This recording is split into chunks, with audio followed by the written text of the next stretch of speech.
Hello friends, welcome to MDCJ। आज इस video में मैं WandaVision एपिसोड 6 का ब्रेकडाउन करने वाला हूँ। आखिर वेस्टर्न में क्या हो रहा है? क्या ये पिएट्रो रियल है या फेक? हेवर्ड के आखिर इंटेंशंस क्या है? क्या विजन जिंदा रहेगा या नहीं? सीजन फिनाले का मिस्ट्री कैमियो कौन हो सकता है? इन सभी सवालों के जवाब आपको इस वीडियो में मिल जाएंगे। बस मैं रिक्वेस्ट करता हूँ कि इस वीडियो को एंड तक जरूर देखना। अगर आपने अभी तक WandaVision का एपिसोड 6 नहीं देखा तो जल्द से जाकर वो एपिसोड देखो। ये वीडियो और 2 लैंग्वेजेस में अवेलेबल है, इंग्लिश और मराठी में। मैंने वीडियोस के लिंक्स नीचे डिस्क्रिप्शन में दिए हुए हैं, तो जाकर चेक कर लो। इस वीडियो को स्टार्ट करने से पहले अगर आप ऐसे ही मार्वल और DC यूनिवर्स के अपडेट्स और न्यूज़ मिस नहीं करना चाहते तो जल्द से जल्द MDCJ चैनल को सब्सक्राइब करो और बेल आइकन को प्रेस करो। अब आपका और वक्त ज़ाया ना करते हुए इस वीडियो को स्टार्ट करते हैं।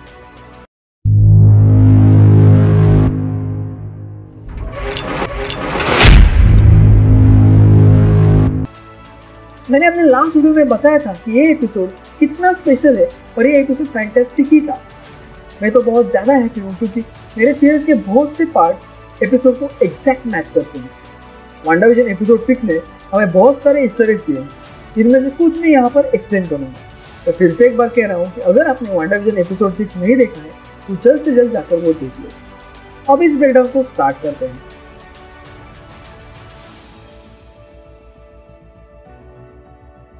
इस एपिसोड के इंट्रो के बाद हमें बिली अपने मतलब विकन के कॉमिक्स के आउटफिट्स में देखता है। एक्चुअली इस रियलिटी में सभी मेन किरदार अपने कॉमिक्स के आउटफिट्स में ही है, इंक्लूडिंग वांडा और विजन। हम पिएट्रो को उसकी हैलोवीन मेमोरीज को रिकॉल करते हुए देखते हैं, लेकिन वांडा को इस बारे में कुछ भी याद नहीं है।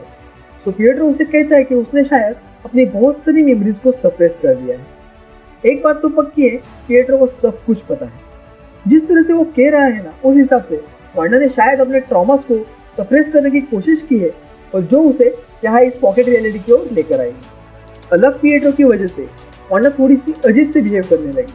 वो पिएट्रो जॉनसन की तरह बिल्कुल नहीं दिख रहा था जो Pietro Avengers Age of Ultron में मर गया था। अब हम देखते हैं कि विजन वांडा के बिल्कुल भी कंट्रोल में नहीं है। वांडा ने उसे घर पे रोकने की कोशिश भी की, लेकिन विजन माना नहीं और बाहर चला गया इन्वेस्टिगेशन करने और लोगों की मदद करने। अब स्वॉर्ड के बेस पर डायरेक्टर हेवर्ड मोनिका, जिमी और डार्सी को अपने बेस से बाहर निकाल देते हैं ताकि वो उसके प्लान्स में इंटरफेयर ना करे। उन्होंने हेवर्ड के डिसीजंस पर सवाल उठाए और मुझे लगता है कि इस सब के पीछे इसका जरूर कुछ ना कुछ हाथ तो होगा ही, या फिर वो विजन की बॉडी से वाइब्रेनियम निकालना चाहते हैं। मैं आगे बताऊंगा कि मैंने इसे यहाँ पर क्यों बोला। अब डार्सी, जिमी और मोनिका सक्सेसफुली उनकी केस से बाहर निकल गए। अब आगे हम वांडा के रियलिटी के अंदर का व्यू देखते हैं जहाँ लोग हैलोवीन एंजॉय कर रहे होते हैं। अब पिएट्रो उन बच्चों को क्या कहकर पुकारता है ये याद रखो। वो कहता है कि unleash hello demon spots. Comics में बिली और टॉमी के सोल्स ये शार्ड्स ऑफ मेफिस्टो सोल से बने हैं। ये बात डायरेक्टली WandaVision में मेफिस्टो के प्रेजेंस को रेफर करता है, क्योंकि मेफिस्टो एक डीमन है। अगर आपको मेफिस्टो और उसके रिलेटेड WandaVision की मेरी थ्योरी जाननी है तो मेरा मेफिस्टो रिलेटेड वीडियो देखो, जो मेरे WandaVision के प्लेलिस्ट में आपको मिल जाएगा। अब वांडा पिएट्रो को परखने लगी ये देखने के लिए कि वो सच में है या फेक है, लेकिन पिएट्रो ने बात को घुमाकर उस क्वेश्चन का जवाब देना टाल दिया। क्या वो सच में पिएट्रो है या फिर कोई और पिएट्रो बनकर आया है? बहुत सारे पॉसिबिलिटीज है यहाँ पर, तो अभी मैं इसमें ज़्यादा डीप नहीं जाता। शायद वो मेफिस्टो हो सकता है, या फिर मेरे दिमाग में एक और विलन आए हैं जिसके बारे में मैं अलग से वीडियो बनाकर आपके साथ शेयर करूँगा। अब अगला सीन हब के साथ। एक पॉइंट पर हब वांडा से पूछता है कि क्या उसे यहाँ पर कोई चेंज चाहिए। ऐसे लग रहा था कि जैसे वो कोई एक्टर्स है जो स्क्रिप्ट फॉलो कर रहे हैं, एग्जैक्टली जैसे कि लास्ट वीडियो में एग्नेस ने किया था। दूसरी तरफ विजन अपना इन्वेस्टिगेशन कर रहा था ताकि वो लोगों की हेल्प कर सके। जैसे जैसे वो आगे बढ़ रहा था वैसे वैसे उसे सिविलियंस अबनॉर्मल स्टेट में दिखाई देने लगे। पहले कुछ तो किसी लूप में है ऐसे दिख रहे थे। विजन ने उन्हें रोते हुए भी देखा, सो उनके माइंड एकदम इंटैक्ट थे, उनकी बॉडी पर उनका कंट्रोल बिल्कुल नहीं। अब हमें एक वियर्ड और कंफ्यूजिंग कमर्शियल दिखाया जाता है जिसमें सर्वाइवर्स के लिए स्नैक्स का ऐड दिखाया गया है, लेकिन उस पूरे ऐड में उन्होंने वो सर्वाइवर्स के लिए यूजलेस है ऐसे दिखाया है। वो लड़का उस प्लास्टिक बोतल का कैप भी रिमूव नहीं कर पा सकता। अगर उससे कुछ मीनिंग निकाला जा सकता है तो वो ये है कि वांडा के रियलिटी के अंदर जो लोग हैं वो सर्वाइवर्स हैं और उन सभी सिविलियंस को बचाने के एफर्ट्स एकदम यूजलेस है, क्योंकि उनका अपना बॉडी और माइंड पर कंप्लीट कंट्रोल बिल्कुल नहीं है, कोई और उन्हें कंट्रोल कर रहा है और इसीलिए वो हेल्पलेस है एकदम उस लड़के की तरह।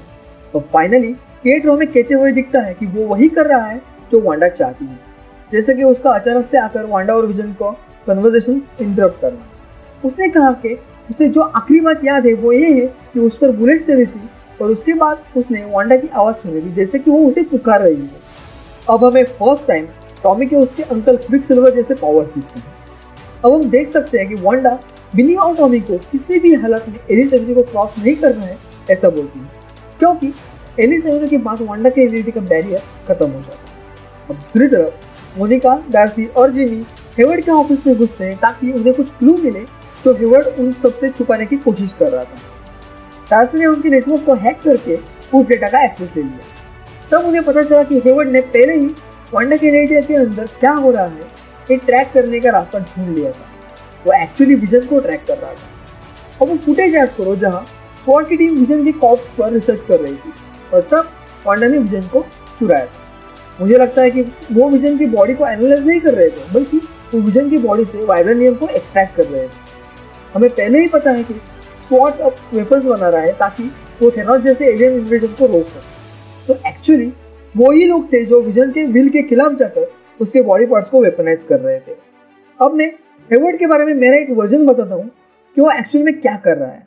हेवर्ड या तो हाइड्रा या फिर एम के साथ काम कर रहा है। एम ज़्यादा सूट है यहाँ पर क्योंकि उसके ऑफिस में जो हेक्सागोन शेप के ऑब्जेक्ट्स है ना, उस हिसाब से उसे विजन के कॉप्स से वाइब्रेनियम चाहिए था, या फिर उसने किसी के साथ वाइब्रेनियम की डील कर दी होगी।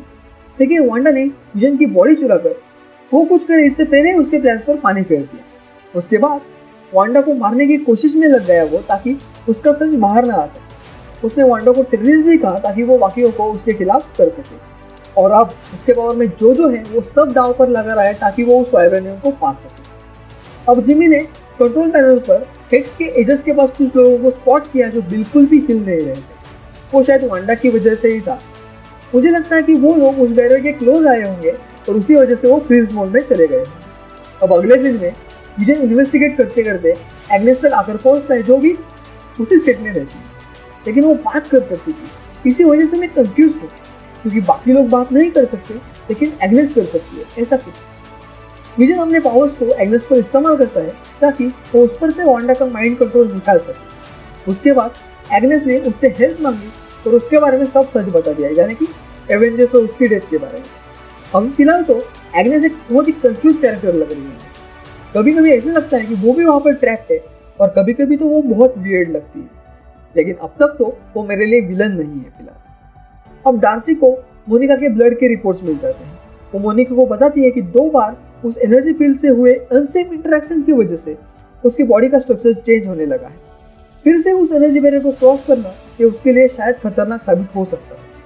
मोनिका उसकी इस बात को डिसएग्री करती है और अपने वांडा के रिलेटिव में एंटर करने के प्लान्स पर कायम रहती है। ऊपर से उसे उसके एलआई से एक फोन कॉल आता है। उस इंसान के बारे में जानने के लिए हम सब लास्ट एपिसोड से तड़प रहे हैं। उसने मोनिका को उस ट्रक के लिए कॉल किया था, वही ट्रक जिस बारे में मैं अपने लास्ट वीडियो में उसको बता रहा था। उसका इस्तेमाल करके मोनिका वांडा के कॉस्मिक बैरियर को क्रॉस करने वाली थी, वो भी खुद को चेंज किए बिना। मुझे लगता है कि वो कैरेक्टर डेफिनेटली फैंटास्टिक 4 में से एक होगा, जैसे कि रीड रिचर्ड्स। मैंने ऐसे क्यों कहा है जल्दी मैं आपको एक्सप्लेन करूंगा। डार्सी ने उन्हें कहा कि वो पीछे रह रहे हैं ताकि वो उस हेवर्ड के डेटाबेस के लास्ट फायरवॉल को क्रैक कर सके। उसे लग रहा था कि कोई बड़ी चीज उस डेटाबेस में मौजूद है, जो डिटेल्स शायद वाइब्रेनियम एक्सट्रैक्शन के बारे में हो सकती है। अब पिएट्रो वांडा के सामने उनके मॉम और डैड की बात करता है कि उन्हें ये सब देखकर बहुत अच्छा लगेगा एंड ऑल। मुझे पता नहीं क्यों ऐसा लग रहा है कि इन मॉम और डैड में से कोई ना कोई वांडा विजन में एंट्री करने वाला है। और आपको तो पता ही होगा कि वांडा और विजन का फादर कौन है, वो है मैग्नीटो। और पिएट्रो वांडा से पूछता है कि अब तक उसने इन सभी बच्चों को कहाँ पर छुपा कर रखा था। इसे लग रहा था कि वांडा ने उन्हें एक अच्छी लीग में रखा होगा, लेकिन वांडा इस बात से सरप्राइज हो गई। और क्यों ना हो, उस रियलिटी के मास्टरमाइंड वो नहीं थी। जैसे कि मैंने अपने लास्ट वीडियो में बताया था कि कोई और है जिसने उन सारे बच्चों को उस रियलिटी में लाया है, लेकिन वो वांडा तो बिल्कुल नहीं है। उसने इतना भी कहा कि वो ये सब कैसे कर रही है यह उसे खुद भी नहीं मालूम। उसने कहा कि उसे बस एक ही बात याद है और वो है लोनली फील करना। डेड विजन की तरह ही जो हमने एपिसोड 3 के एंड में देखा था, अब उसे डेड पिएट्रो भी दिखने लगा। जब कभी भी वांडा सैड और अकेला महसूस करती है तब वो वल्नरेबल हो जाती है और इसी वजह से उसे विजन और पिएट्रो के डेड वर्जन्स दिखाई देते हैं। अब डार्सी को हेवर्ड जो सीक्रेट फाइल्स हाइड कर रहा था वो मिल गई थी। वो सब क्लासिफाइड वेपन्स इंटेल्स की फाइल थी।